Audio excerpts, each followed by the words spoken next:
In the end of the day, it's all about you, what you play, how you play. And you're going to come up, I'm sure, with your own science. Once you get into my science, you're going to come up and go, well, he didn't see this. We're going to do this. That's evolution. That's the beauty. That's Darwin, right? The strong survive.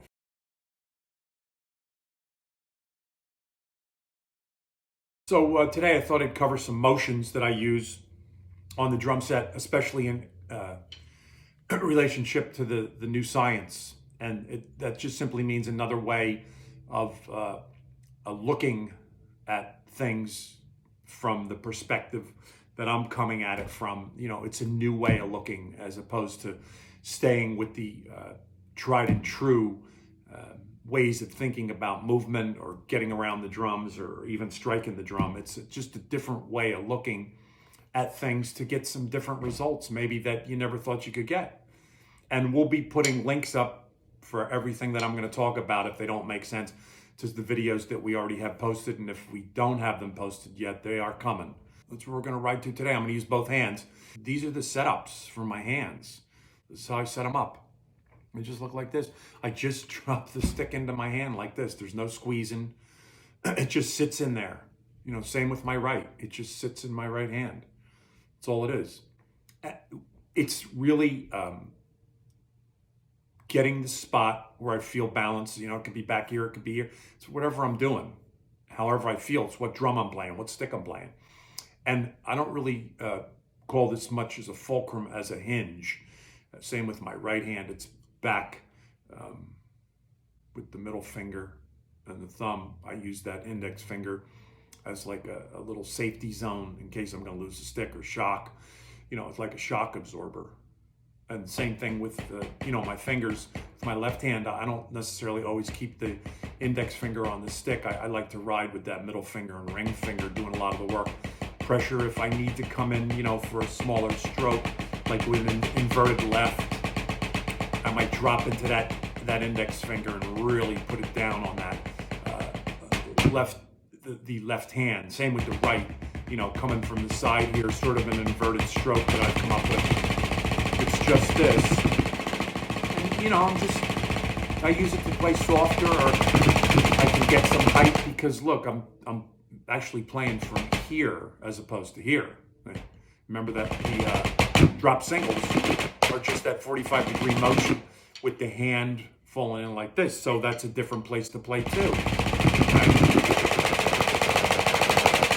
Yeah, so that's a different way to go. So you got the drop singles, you got the inverted single stroke, right, where I'm playing from here. Right, it's coming from here, right, and here. Right? And those really feel good if you go up to a mounted tom-tom, and it's just great because the elbow comes in a little bit to the body and it flattens out here, and you get a really great like flyback with your hands. It really is. It's a nice look. I won't lie to you. It's about the feeling that I get from my drums. From me to the drum back to me. It's about that vibration. That's the most important thing. If I get that, I know I'm set up for success. That is the key. So the inverted stroke that I use, it's just simply the palm facing the ceiling, and I try to get into that palm facing the ceiling with the right hand. Same thing, and it's just nice. It's just nice and easy. It's a nice, easy motion. It's nothing magical, nothing special. You can see my right is not triggering. And you can see when I go back, get that nice stroke, and then I bear down. I like to use this when I'm on the high top or on the edge of the snare when I'm playing softly, like with an acoustic guitar player or something, with brushes. I really like this with brushes, and I just can keep it going like this, and I can go into my the cupping motion, right? I can go into the cupping motion anywhere I want, right? And then I can go into the drop singles from there, just get on top of the stick. So really what you're seeing is this, and then finally this. So it's really a nice, if you look, it's a nice 180-degree kind of thing that I do, right? It's real nice. It's so beautiful in that space, that 180 degrees, you got all those options to get into. And there's also the grabbing, which I have covered, but I'm going to talk about that now. So when I put this grab together, it simply is this. Everything around the stick tightens. It doesn't trigger. It just tightens. I tighten in my platform back here. This all gets tight. Everything is tight. Just for that split second. Then I move to where I need to move to, and I get loose again. That's really it. To display it any other way is just this. It's just that hold. I don't trigger. I just hold the stick. Stay on it. Pull into the stick, but don't trigger. Pull into the stick, but don't trigger. Don't come down and collapse your finger platform into your hand. That's all it is, and here's what it looks like. Here's my playing form. As I am just playing, normal taps, traditional grip, and now I'm gonna grab. That's all it is. The sound difference is this. So if I'm gonna play 8 hits, 7 and 8 are gonna be grabbed. That's all it is. Look at my left hand. I'm not triggering. Look at my right hand. There's no trigger. Look, I'll even play it upside down. It's the same thing. It's the same thing, except I just pull on the stick for a second with my whole hand. That includes the fingers, and all the strength back in here. All the muscles back on the forearm, the platform back here. And it just holds the stick steady so I can move through to get to another drum. But to move up there, I have to push. If I do this, I got nothing left when I get there. You got to let it open anyway to start again, so why close? Under, over. It's just that simple. There's nothing magical about grabbing the stick. It doesn't go in and trigger like this. There's no collapse. Everything just tightens for that split second move to where you're going to get to. That's all it is. Okay, so that grab tap, it's just simply a way for me to stop the stick for a second. So say I'm playing the cupping and I want an accent, right? So I'm going to stop the stick and I'm just going to hold it steady and I'm going to go under into an accent or come back into an accent, whatever I want. Same with the right hand. And stop the stick and go under or over for an accent. I'm sorry, under or back for an accent, not over. But you can go over. I'm not saying I don't do that, but it's generally I find myself, in the push out for the accent. And that certainly helps with other parts, like with my cymbal playing. And I don't smash down.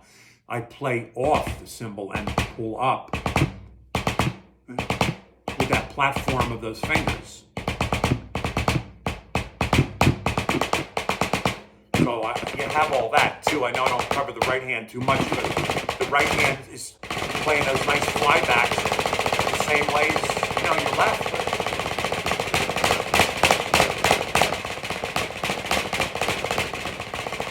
Drops. Grab tap if you want on the right. Left. I remember before I got into that whole thing, I would have to it took me forever. I'd get anxiety attacks. When do the accent can never be played at the right time because I had to think of the molar, the tap, the down, tap, tap, up to get into. I had to think of all those taps and the up before the down. It was like, whoa. And when I studied with Jimmy, he would go, Hvasta, you're not playing. You're not playing it right. You're catching everything and plus you're inverting the stroke. And I said, yeah, Jim, but it feels so much better to me to play under and catch those strokes. I have more control. Inverted, cupping, drops, grabs.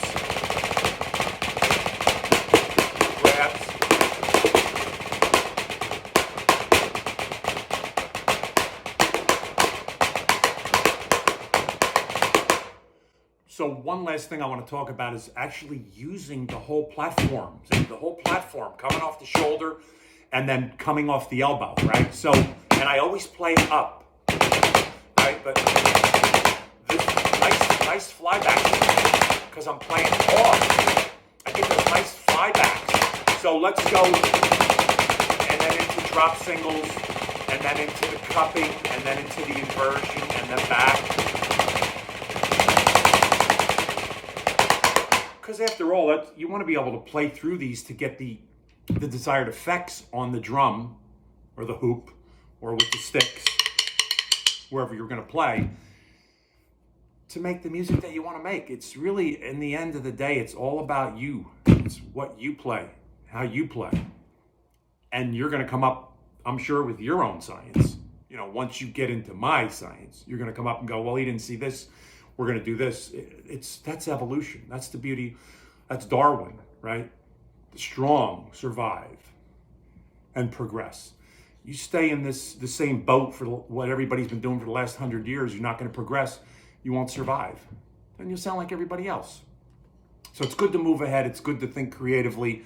It's good to look at your body and decide, hey, there's other ways to make strokes. So like I said, the links will be down below, and there'll be more videos coming. Lots more new science, and I'm thinking this is helping you. Everybody's going to have killer hands. I'm going to be watching for you.